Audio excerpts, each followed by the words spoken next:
पियवा हो आवेला जाला का तू पियवा हो आवेला जा। जल्दी से अपन आमा बोलाऊ, जल्दी से अपन आमा बोला। पहिले त आमा से कैलू झगड़वा, पहिले त आमा से कैलू झगड़वा।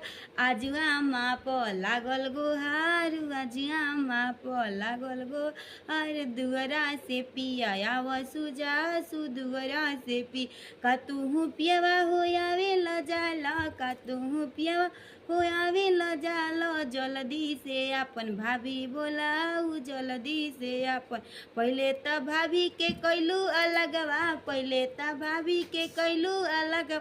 आज भाभी प लागल गोहार, दुअर से पिया आव सुजास। जल्दी से अपन बहिनी बोलाऊ, पहिले त बहिनी के खेदलू ससुरवा, पहिले त बहिनी के खेदलू ससुर। आज बहिनी